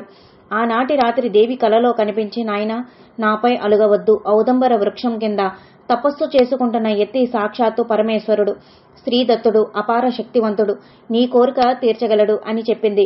వెంటనే అతను బయలుదేరి శ్రీగురుని వద్దకు చేరి నమస్కరించాడు. శ్రీగురుడు అతని శిరస్సుపై చేయి ఉంచి ఆశీర్వదించారు. తక్షణమే అద్భుతంగా పోయిన నాలుక రావటమే కాకుండా అతనికి సకల విద్యలు సిద్ధించాయి. కాకి మానస సరోవరం చేరి రాజహంసగా మారినట్లు, పరుసవేది స్పర్శతో ఇనుము బంగారమైనట్లు శ్రీగురుని హస్తస్పర్శతోడనే ఆ విప్రకుమారుడు మహాజ్ఞాని అయ్యాడు. ఓం శ్రీ దత్తాయ గురువే నమః. ఓం శ్రీపాదస్వామినే నమః. ఓం శ్రీ నృసింహ సరస్వత్యై నమః. శ్రీపాద శ్రీవల్లభ శ్రీ నృసింహ సరస్వతి దత్తాత్రేయ గురుభ్యో నమః. 17వ అధ్యాయం సంపూర్ణం. 18వ అధ్యాయం. ఓం శ్రీ గణేశాయ నమః. ఓం శ్రీ సరస్వత్యై నమః. ఓం శ్రీ గురుభ్యో నమః. శ్రీపాద శ్రీవల్లభ శ్రీ నృసింహ సరస్వతి దత్తాత్రేయ గురుభ్యో నమః. నామధారకుడు సిద్ధమునికి నమస్కరించి, స్వామి, మీరు చెప్పుచున్న గురులీలల వల్ల భక్తి తీవ్రతరమవుతున్నది, మనస్సు స్థిరమగుచున్నది. ఆపై శ్రీగురుని లీలలను గూర్చి చెప్పండి అని ప్రార్థించాడు. సిద్ధముని నామధారకుని ఆశీర్వదించి, నాయనా, నీవు ధన్యుడవవు. ఇవి వినటం వల్ల నీకెంత ప్రయోజనమో అవి చెప్పటం వల్ల నాకు అంతే ప్రయోజనం. శ్రద్ధగా విను. శ్రీగురుడు కొంతకాలం బిల్లవటి యందు నివసించి అచట నుంచి వరుణ సంగమం చేరి కృష్ణా తీరమునందలి క్షేత్రములను దర్శించుచు పంచానది సంగమ తీరమున ఉన్న అమరపురం అనే గ్రామానికి వచ్చి అక్కడ 12 సంవత్సరములు నివసించిరి. అక్కడ 5 నదులు కృష్ణానది యందు కలియుట వలన ప్రయాగ క్షేత్రము కంటే పవిత్రమైనది. అచట శివ, భద్ర, భోగవతి, కుంభి, సరస్వతి అను 5 నదులు కృష్ణ యందు వచ్చి చేరును. ఇక్కడ స్నానము చేసిన మహాపాతకములు కూడా నాశనమగును. ఈ సంగమమున అమరేశ్వరుడు అను శివుడు కలడు. అందుచే ఆ పురమునకు అమరపురమని పేరు వచ్చింది. అంతేగాక ఇక్కడ శక్తి తీర్థము కూడా కలదు. ఇక్కడే 60 మంది యోగినులు గుప్తముగా జీవించుచున్నారు. ప్రయాగయందు మాఘమాసం 1 రోజులు స్నానం చేస్తే వచ్చే పుణ్యము ఈ శక్తి తీర్థమున ఒక్క స్నానము వలనే కలుగును. ఇక్కడ కృష్ణ దక్షిణ వాహిని అయి ప్రవహించును. ఇక్కడ శుక్ల తీర్థమును తీర్థము కూడా కలదు. ఇక్కడ ఒక మేడి చెట్టు కలదు. ఆ మేడి చెట్టు సాక్షాత్తు కల్పవృక్షమే. దాని సమీపమున పాపనాశనము, కామ్యతీర్థము, వరద తీర్థము అను తీర్థములు దగ్గరగా కలవు. సంగమమున శక్తి తీర్థము, అమర తీర్థము, కోటి తీర్థము అను ముఖ్యమైన 3 తీర్థములు కలవు. ఇట్టి పుణ్య తీర్థములుండటచే శ్రీ నృసింహ సరస్వతి స్వామివారు ఇక్కడ కొంతకాలము నివసించరి. ఆయన అచట నివసించుటచే గుప్తములైన ఆ తీర్థములన్నీ లోక విఖ్యాతి కాంచినవి. స్వామివారు ప్రతి నిత్యము కూడా అమరపురమునకు మధ్యాహ్న సమయమున భిక్షకు వెళ్లేవారు. ఆ గ్రామమున ఒక వైదిక బ్రాహ్మణుడు కలడు. అతడు మిక్కిలి సాధుజీవనుడు. అతని భార్య పతివ్రత. ఆ బ్రాహ్మణుడు బీదవాడొకటచే యయ్యవార వృత్తిలో జీవించుచుండేవాడు. వారి ఇంటి ప్రాంగణమున ఒక బచ్చలి తీగ ఉండెను. ఏ దినమున వారికి భిక్ష లభించలేదో అప్పుడు వారు ఆ బచ్చలి ఆకులు గిల్లి అదే ఉడకబెట్టుకుని భుజించేవారు. ఒకరోజు అదృష్టవశమున శ్రీగురుడు వారింటికే భిక్షకు వెళ్లెను.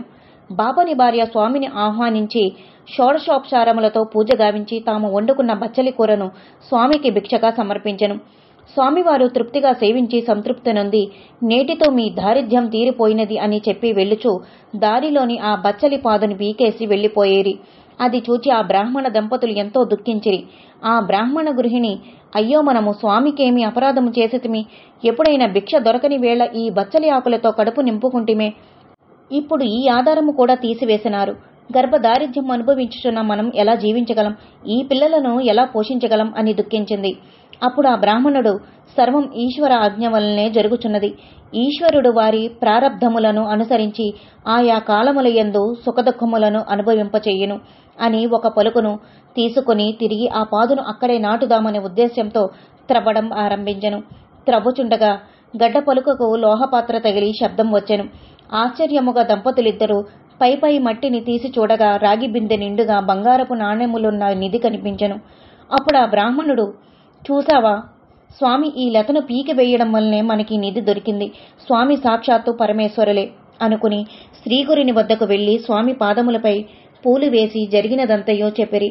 స్వామివారు నవ్వుతూ, నాయనా, నేటితో మీ దారిద్ర్యము తీరిపోయినది. నేటి నుంచి మీరు పిల్లాపాపలతో అష్టైశ్వర్యాలతో తొలతూగగలరు. కాని ఈ నిధి దొరికిన రహస్యం ఎవరికీ చెప్పవద్దు. అలా చెప్పినచో లక్ష్మి మీ ఇంట ఉండదు. వెళ్లి సుఖముగా జీవింపుడు అని వారిని ఆశీర్వదించి పంపిరి. చూసావా నామధారక, గురుకృపకు పాత్రుడైన వారికి కష్టములుండవు. కల్పవృక్షమే వారింట నివసించును. ఎవరైతే భక్తితో సద్గురువును సేవిస్తారో వారు తప్పక గురుకృపకు పాత్రులు కాగలరు. నీవు కూడా భక్తితో సద్గురువును భజింపుము అని సిద్ధయోగి చెప్పాడు. ఓం శ్రీ దత్తాయ గురువే నమః. ఓం శ్రీపాదస్వామినే నమః. ఓం శ్రీ నృసింహ సరస్వతే నమః. శ్రీపాద శ్రీవల్లభ శ్రీ నృసింహ సరస్వతి దత్తాత్రేయ గురుభ్యో నమః. 18వ అధ్యాయం సంపూర్ణం. 19వ అధ్యాయం. ఓం శ్రీ గణేశాయ నమః. ఓం శ్రీ సరస్వత్యై నమః. ఓం శ్రీ గురుభ్యో నమః. శ్రీపాద శ్రీవల్లభ శ్రీ నృసింహ సరస్వతి దత్తాత్రేయ గురుభ్యో నమః. నామధారకుడు స్వామి అశ్వత్థ వృక్షం వంటి పవిత్ర వృక్షాలు ఎన్నో ఉన్నాయి గదా, మరి శ్రీగురుడు ఔదంబర వృక్షం మూలమునే నివసించుటకు కారణమేమి? ఆ వృక్షం యొక్క ప్రాధాన్యతను వివరించండి అన్నాడు. అప్పుడు సిద్ధయోగి, నాయనా నామధారక, పూర్వము నరసింహస్వామి అవతారంలో హిరణ్యకశపుని చంపినప్పుడు హిరణ్యకశపుడి పొట్టలో ఉన్న విషరక్తం స్వామి చేతి గోళ్లకంటుకుని విపరీతంగా మంటలు పుట్టసాగాయి. అప్పుడు లక్ష్మీదేవి మేడి పండ్లతో స్వామివారికి ఔషధం తయారు చేసి చేతి గోళ్లకు కట్టింది. స్వామివారికి బాధ ఉపశమనం అయింది. అందుకుగాను శ్రీ మహావిష్ణువు ఆ మేడి చెట్టుకు వరములను అనుగ్రహించారు. అక్కడికి దగ్గరలో ఉన్న బ్రాహ్మణులంతా శ్రీగురుడు తమ ఇండ్లకు భిక్షకు రాకపోవటం గురించి రకరకాలుగా అనుకుంటుండేవారు. వారికి నిత్యము భిక్ష ఎక్కడ దొరుకుతున్నదో తెలుసుకొనుటకై శ్రీగురునికి కాపలాగా ఒక వ్యక్తిని ఉంచారు.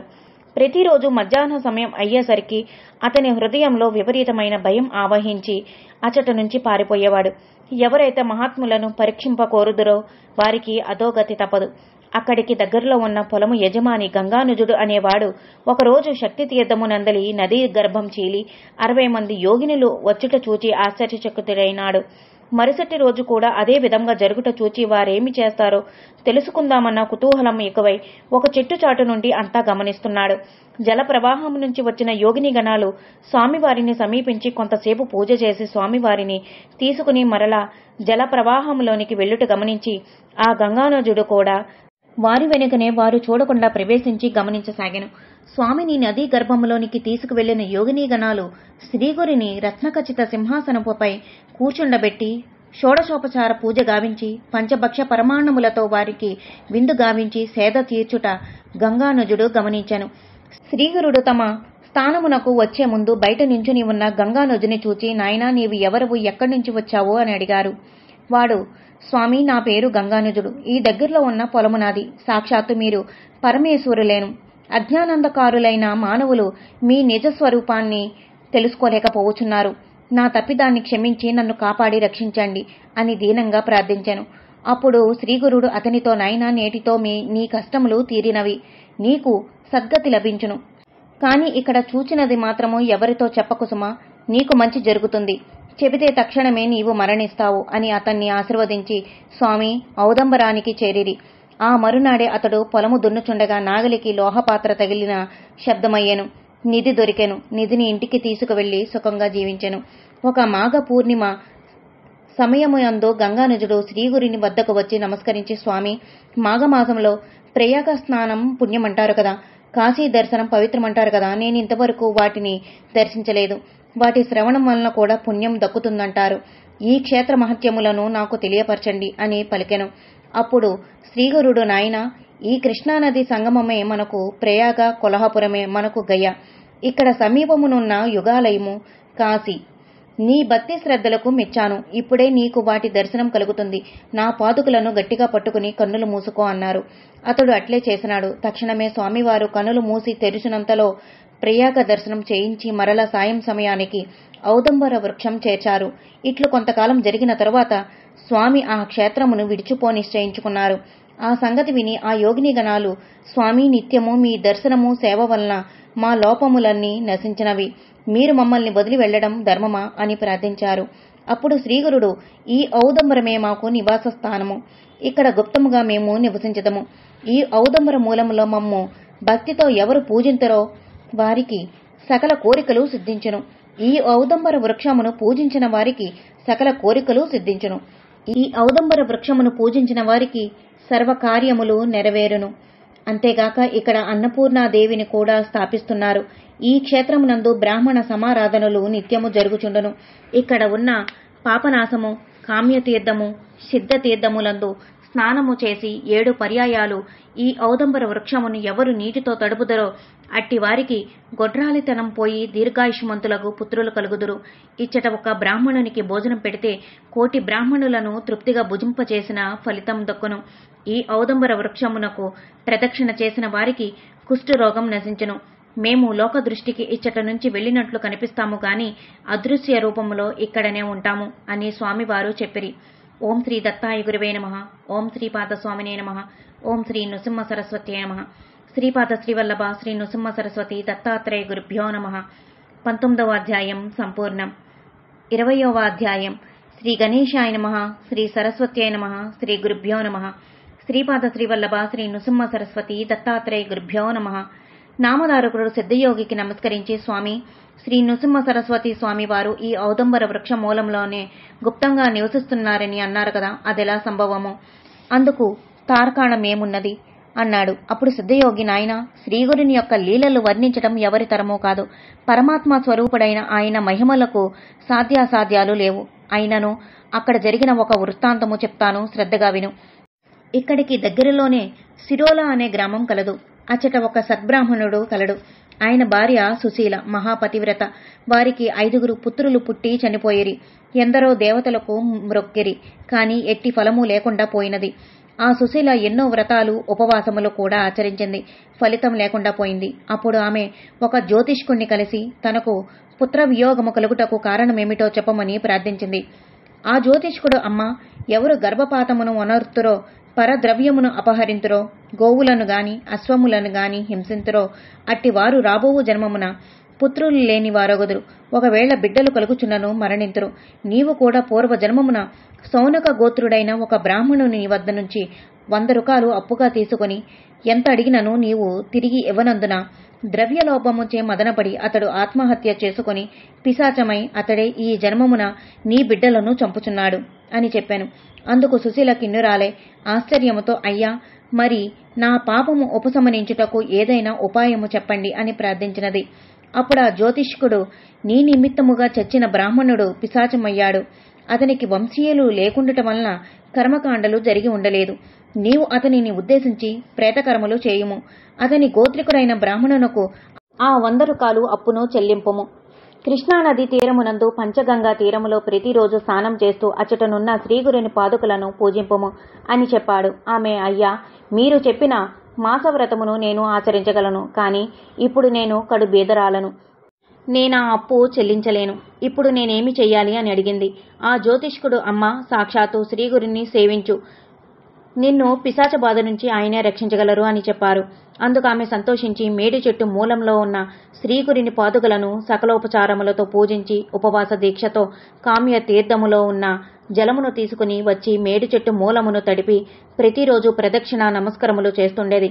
ఇట్లు 3 రోజులు గడిచిపోయాయి. 3వ రోజు రాత్రి స్వప్నమున ఆమెకు పిశాచము కనబడి, నా ద్రవ్యము నాకిమ్ము, లేనిచో నిన్ను చంపేస్తాను అని బెదిరించుచు ఆమెను సమీపించెను. ఆమె భయంతో మేడి చెట్టు వద్దకు పరిగెత్తి మూలమున ఉన్న శ్రీగురిని పాదుకలను గట్టిగా పట్టుకుని ప్రార్థించుచు కన్నులు మూసుకొనెను. మరలా కన్నులు తెరిచినంతలో పరమ కారుణ్య దయామూర్తి అయిన శ్రీ నృసింహ సరస్వతి స్వాముల వారు దర్శనమయ్యాను. అప్పుడు ఆమె శ్రీగురినితో పిశాచ బాధ నుంచి రక్షించమని వేడుకున్నది. ఇంతలో పిశాచము అక్కడకు వచ్చి స్వామి వైపు చూస్తూ, స్వామి, ఈమె పూర్వజన్మమున నా ద్రవ్యమును అపహరించి నా చావుకు కారకురాలైనది. మీరు యతీశ్వరులు, అట్టి మీరు ఆమె యందు పక్షపాతము చూపుట ధర్మము కాదు అన్నాడు. అప్పుడు శ్రీగురుడు, ఓరి, ఈమె నీ వద్ద 100 రూపాయలు తీసుకున్నది పూర్వజన్మలో కదా, పాపము ఈ జన్మలో ఈమె బీదవనిత, అంత ద్రవ్యమును ఆమె ప్రస్తుతం చెల్లించలేదు. ఆవిడ చేత నీకు ఊర్ధ్వ దైహిక కర్మలు చేయించి శక్తికి తగిన దానము నీ గోత్రికుడైన బ్రాహ్మణునికి ఇప్పిస్తాము. మేము చెప్పినది నీకు నచ్చితే సరి, లేకపోతే శిక్షిస్తాము అని గంభీర స్వరంతో శ్రీగురుడు పలికిరి. అందుకు పిశాచము, స్వామి, మీ దర్శనం చేతనే నాలో తమోగుణం అంతరించినది, మనసు శాంతించినది, తమరి ఇష్టం వచ్చినట్లు చేయండి అన్నాడు. అప్పుడు శ్రీగురుడు సుశీల వంక చూస్తూ ప్రేతమును ఉద్దేశించి, అమ్మ, మాసవ్రతమును ఆచరింపము, నీకు చేతనైనదంత ధనమును ఈ పిశాచ గోత్రినకు దానమిమ్ము, నీకు పూర్ణాయుష్మంతులైన పుత్రులు కలిగిదరు అని చెప్పి స్వామివారు అదృశ్యులైరి. ఆమె శ్రీగురుడు స్వప్నంలో చెప్పినట్లుగాని మాసవ్రతము ఆచరిస్తూ ఉండేది. ఒకరోజు ఆమెకు స్వప్నములో మరలా స్వామి దర్శనమిచ్చి 2 కొబ్బరికాయలు ఆమె ఒడిలో ఉంచి, ఈ ఫలమును భక్షింపుము, నీకు సంతాన వృద్ధి కలుగును, నీకు పిశాచ బాధ తొలగిపోయింది, పిశాచమునకు కూడా సద్గతి లభించింది అని చెప్పి అంతర్ధానమైరి. ఆమెకు మెలకువ వచ్చింది. మెలకువ వచ్చి చూసేసరికి ఆమె పక్కనే 2 కొబ్బరికాయలున్నవి. పక్కనే నిద్రపోతున్న భర్తను లేపి జరిగినదంతా చెప్పి పక్కనే ఉన్న కొబ్బరికాయలను తీసుకుని ఇంటికి వెళ్లి ఆరగించింది. గురుకృపచే ఆమె గర్భవతి అయింది. 9 మాసములు నిండి 2 పిల్లలు జన్మించారు. పెద్దవానికి 7వ సంవత్సరము రాగా వానికి ఉపనయనము, చిన్నవానికి క్షోరకర్మ చేయించాలనే ఉద్దేశంతో ముహూర్తం ఏర్పాటు చేసుకున్నది. రేపు ముహూర్తం అనగా అదేమి చిత్రమో గాని పెద్దవాడు మరణించాడు. అప్పుడు ఆ తల్లి దుఃఖముతో శిరస్సును బాదుకొనుచు నేలపై పడి పొర్లుచు కన్నీరు మున్నీరుగా దుఃఖించసాగింది. నాయనా కుమారా, ఎచ్చటికెళ్ళావు? నీ ముద్దు మాటలు నేను మరువగలనా? ఎందరో పిల్లలు చనిపోయిన తర్వాత శ్రీగురిని వరము వలన కలిగిన నీవు దీర్ఘాయుష్మంతుడవుతావని సంతోషించాను. మా ముసలితనము నందు నీవు మమ్ములను కాపాడతావని ఆశించాము. దైవానుగ్రహం కోసం దేవాలయంలోకి వెళ్లిన వ్యక్తి మీద దేవాలయం విరిగిపడినట్లుగా, మంచినీటికని కొలను చేరిన వాడు ముసలి నోట్లో పడ్డట్లుగా, పులి నుంచి తప్పించుకున్న ఆవు గోమాంసం తినే యవనుడి పాలిట పడినట్లుగా అయినది నా పని. శ్రీగురిని వరము ననుసరించి ఎంతో ఆశ పెట్టుకున్నాను అని ఆ శవంపై పడి దుఃఖించసాగాను. ఇంతలో ఆ ఊరి వారందరూ వచ్చి, అమ్మ, జరిగినదేదో జరిగిపోయింది, పుట్టిన వానికి మరణం తప్పదు కదా, శవానికి అంత్యక్రియలు ఏర్పాటు చేయండని చెప్పారు. కానీ ఆవిడ మాత్రము శవంతో పాటు నన్ను కూడా దహనం చేయండి, అంతేగాని నేను మాత్రం శవాన్ని ఇవ్వను అని బిడ్డ మీద వాత్సల్యంతో శవాన్ని అక్కున చేర్చుకుని దుఃఖించసాగింది. ఇంతలో అక్కడకు ఒక బ్రహ్మచారి వచ్చి ఆమెకు తత్వాన్ని ఉపదేశించాడు. అతడు ఎవరో కాదు, త్రిమూర్తి స్వరూపుడు భక్త వత్సలుడైన శ్రీగురుడే. ఓం శ్రీ దత్తాయ గురువే నమః, ఓం శ్రీపాద స్వామినే నమః, ఓం శ్రీ నృసింహ సరస్వత్యే నమః, శ్రీపాద శ్రీవల్లభ శ్రీ నృసింహ సరస్వతి దత్తాత్రేయ గురుభ్యో నమః. 20వ అధ్యాయం సంపూర్ణం. 21వ అధ్యాయం. శ్రీ గణేశాయ నమః, శ్రీ సరస్వత్యై నమః, శ్రీ గురుభ్యో నమః, శ్రీపాద శ్రీవల్లభ శ్రీ నృసింహ సరస్వతి దత్తాత్రేయ గురుభ్యో నమః. సిద్ధమునీంద్రుడు ఇంకా ఈ విధంగా చెప్పుచున్నాడు. పుత్రశోకంతో కిన్నురాలై ఉన్న సుశీలాదేవి వద్దకు ఒక బ్రహ్మచారి వచ్చి ఇలా అన్నాడు. అమ్మా, నీవు మూర్ఖంగా దుఃఖించవద్దు. మాయకు వసులైన మానవులు ఈ దేహమై తామున్న భ్రాంతిని పొంది బిడ్డ, భార్య, మిత్రులు అనే మమకారాన్ని పెంచుకుంటారు. వారు సత్వగుణం వల్ల దేవత్వాన్ని, రజోగుణం వల్ల మానవత్వాన్ని, తమోగుణం వల్ల అధోగతిని పొంది కర్మఫలాన్ని అనుభవిస్తారు. ఎవరైనా వారి వారి పూర్వ జన్మలను అనుసరించే మరణిస్తారు. నిజానికి ఈ శరీరము రక్తము, మాంసము, ధాతువులతో నిండి ఉన్నది. ఎవరెవరు ఎన్నెన్ని జన్మలలో ఎవరికి తల్లులో, ఎవరికి బిడ్డలో ఎవరికెరుక. అతడు నీ బిడ్డ అనే భ్రాంతిలో నీవు శోకిస్తున్నావు. ఆ మమకారాన్ని విడిచిపెట్టి శవాన్ని అంత్యక్రియలకు అప్పగించు అన్నాడు. ఆ మాటలు విన్న సుశీలదేవి, తండ్రి, నీవు చెప్పేది ధర్మమే, కాని అది నా మనసులో కొంచెం కూడా నిలవటం లేదు. జనన మరణాలకు మూలం కర్మే అయితే భగవంతుడు సేవ వలన నశిస్తుందని చెప్పారు కదా. అలాగని శ్రీగురుడు నాకు అభయాన్ని కూడా ఇచ్చారు. మరిప్పుడు నాకు మంచి ఎందుకు జరగలేదు? రోగులు వైద్యులు ఇచ్చే మందుతో జబ్బును తగ్గించుకుంటారు. పేదవారు శ్రీమంతులు ఇచ్చే ధనంతో కష్టాలను తొలగించుకుంటారు. అలానే నేను కూడా శ్రీగురుని సేవించి ఆయన వరాన్ని నమ్ముకున్నాను. నా బిడ్డ దీర్ఘాయుష్మంతుడు అవుతాడని ఆయన వరమిచ్చారు. అటువంటిది ఇప్పుడు విఫలం ఎందుకు అవ్వాలి అన్నది. అప్పుడు ఆ బ్రహ్మచారి, అమ్మ, అలాగైతే నీకు ఎక్కడైతే వరం లభించిందో అక్కడికే ఈ శవాన్ని తీసుకువెళ్లి అడుగు అని అన్నాడు. అందుకు ఆ సుశీల శవాన్ని తన కడుపును కట్టుకుని శ్రీగురుడు అధివసించిన మేడి చెట్టు వద్దకు వెళ్ళింది. అక్కడ పాదుకులకు తన తలను కొట్టుకుంటూ దుఃఖించింది. రక్తంతో పాదుకులు తడిసిపోయాయి. సాయంకాలం అయ్యేసరికి ఊరి వారందరూ వచ్చి, అమ్మా, నీవు దుఃఖాన్ని అణుచుకుని శవాన్ని అప్పగించు, అంత్యక్రియలు చేస్తాము, శవం వాసన కూడా వస్తున్నది అని అడిగారు. కాని ఆవిడ మాత్రము శవాన్ని మరింత గట్టిగా పట్టుకుని పాదుకులను తల కొట్టుకుంటూ శవాన్ని ఇవ్వనన్నది. వేరు దారి లేక ఆ ఊరి వారందరూ వెళ్దాం పదండి, చీకటి పడుతున్నది, ఈ ప్రదేశం ఊరికెంతో దూరం కనుక ఏకాంతము భయంకరమైన ఈ ప్రదేశంలో ఎక్కువసేపు ఉండకూడదు, రేపు ఉదయం వద్దాము, అప్పుడిక శవం బాగా దుర్వాసన కొడుతుంది, అప్పుడు ఆవిడే అప్పగిస్తుంది, వెళ్దాం పదండి అని అనుకుని తమ తమ ఇళ్లకు వెళ్లిపోయేరి. సుశీల, ఆమె భర్త మాత్రము ఆ రాత్రి అక్కడే ఉండిపోయారు. దుఃఖించి అలసిన సుశీలకు తెల్లవారుజామున మంచి కునుకు పట్టింది. ఆమెకు ఒక స్వప్నము వచ్చింది. స్వప్నంలో శ్రీగురుడు దర్శనమిచ్చారు. ఆయన వీరున్న వృక్షం వద్దకు వచ్చి, అమ్మా, మాపై కోపం ఎందుకు? నీ బిడ్డకు ఏమైంది? ఇప్పుడే నీ బిడ్డను బ్రతికిస్తాము అని శవం వద్దకు వెళ్లి బిడ్డ శరీరం నుంచి వెడలిపోయిన ప్రాణవాయువును మరలా ప్రతిష్ఠించారు. ఇక దుఃఖించవద్దు అని చెప్పి అంతర్ధానమయ్యారు. సుశీలాదేవి తుల్లిపడి నిద్ర లేచింది. ఇది నా పుత్ర వ్యామోహం వల్ల వచ్చిన కలేగాని చనిపోయిన వాడు ఇంకా బతుకుతాడా? నా కర్మ ఇలా ఉంటే శ్రీగురుడు ఏమి చేస్తారు అనుకున్నది. ఇంతలో పక్కనున్న శవం కదలసాగింది. శవాన్ని తాకి చూస్తే వెచ్చగా ఉంది. ఆమెకు ఆ శవ శరీరంలో ఏదైనా భూతం ఆవహించిందేమో అని భయం వేసి దూరంగా వెళ్ళింది. కాని పిల్లవాడు లేచి కూర్చుని, అమ్మా, నాకు ఆకలేస్తుంది, అన్నం పెట్టు అన్నాడు. అప్పుడు ఆమెకు అద్భుతంగా స్తన్యం వచ్చింది. పక్కనున్న భర్తను లేపి బిడ్డకు తృప్తిగా పాలిచ్చింది. అప్పుడు ఆ దంపతులు భక్తితో ఔదంబర వృక్షానికి ప్రదక్షిణలు, సాష్టాంగ నమస్కారములు చేసి శ్రీగురునిలా ప్రార్థించారు. ఓ త్రిమూర్తి స్వరూప, నీకు జయము జయము. నీవు భక్తవత్సలుడవు. నీ మహిమలు వర్ణించుట ఎవరి తరము? మా అపరాధము క్షమించుము. పిల్లలు కోపం వచ్చినప్పుడు తల్లిదండ్రులు తోలనాడతారు. అలానే కష్టకాలమునందు మేము మిమ్మలను తోలనాడితిమి. మీరే మాకు శరణ్యము అని ప్రార్థించింది. రక్తంతో తడిసిన గురుపాదుగులను శుభ్రంగా కడిగిరి. ఇంతలో తెల్లవారినది. గ్రామస్తులు వచ్చి బాలుడు బ్రతికి ఉండడం చూసి ఆశ్చర్యచకితులైరి. నామధారక, శ్రీగురుస్థానము యొక్క మహిమను తెలుసుకున్నావు కదా. శ్రీగురుడు సర్వకాలములయందు ఈ వృక్ష మూలమున ఉందురు. ఈ వృక్షమును పూజించిన వారికి మనోరథములన్నీ నెరవేరును. దరిద్రులు శ్రీమంతులగుదురు, రోగులు ఆరోగ్యవంతులగుదురు, కుష్ఠరోగంతో బాధపడేవారు అంగహీనులు సువర్ణదేహులు కాగలరు. హృదయశూల, గండశూల, అపస్మారకము మొదలగు రోగాలు సహితము ఉపశమించును అని సిద్ధయోగి నామధారికునితో చెప్పాను. ఓం శ్రీ దత్తాయ గురువే నమః. ఓం శ్రీపాదస్వామినే నమః. ఓం శ్రీ నృసింహ సరస్వత్యై నమః. శ్రీపాద శ్రీవల్లభ శ్రీ నృసింహ సరస్వతి దత్తాత్రేయ గురుభ్యో నమః. 21వ అధ్యాయం సంపూర్ణం. శుక్రవారపు పారాయణం పూర్తి అయినది. జై గురుదత్త.